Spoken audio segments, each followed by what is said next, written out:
ko sa isa't isa, walang iwanan, diba? Ikaw lang ang lalaking minahal ko ng gusto. At ipangako mo na di ka bibitaw, sinta ko ibibigay ko naman lahat para lang sa'yo. Kaya kapag kasama ka, buo na ang araw ko. Sa lungkot man sa saya, ikaw lang ang kasama ko. Naiiba ka sa lahat, ikaw lang ang gusto ko. Mahal na mahal kita, kayo wag ka lalayo. Pagkat hindi ko kakayanin, hindi ko kaya yun. at kung mawawala ka sa'kin, paano na yun? paano na yung mga pinapangarap nating dalawa na magkasama habang buhay at sabay natatanda, sabay ng mga panahon At bawat sandali nang kahapon na di mapagsiglan ng iyong ngiti. Kaya kapag kasama ka, palagi kong sasabitin, minamahal kita. Bakit daw mahal kita nang higit sa buhay ko?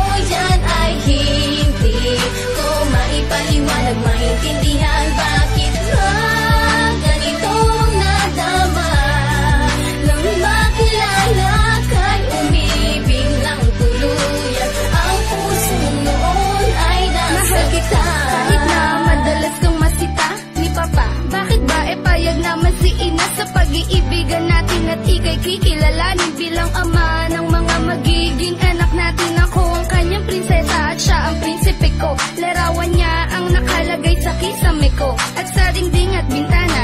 Nang sa ganon, kada lingon ko siya palagi ang aking makikita. Kahit na sa atin ang daming pumipigil, yung mga tiya at tiyuhin ko na sa'yo nang gigigil. Pero hindi kita iiwan, wag ka mag-alala. Di tatagal, magugustuhan ka din ni Papa. At sabay tayong uuwi nang magkahawak ng kamay. At sa labas ng bahay tayo ay lalakad ng sabay. At ililigal kita kahit na meron ka ba. Sabay nating naharapin ang mga sermon nila, diba?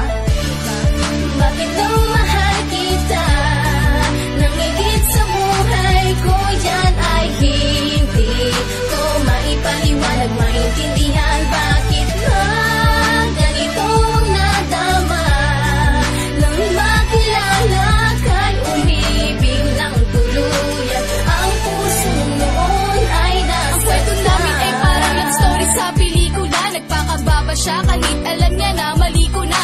Makasalang kami, di pakita na nandito siya. Maisunod lang sa pangalan ko ang apelido niya. Pero syempre, hindi mawawala ang mga kontra. Pamilya ko na halos hate kami ng sobra. Kahit na ang aking allowance maitabi, para sa'yo handa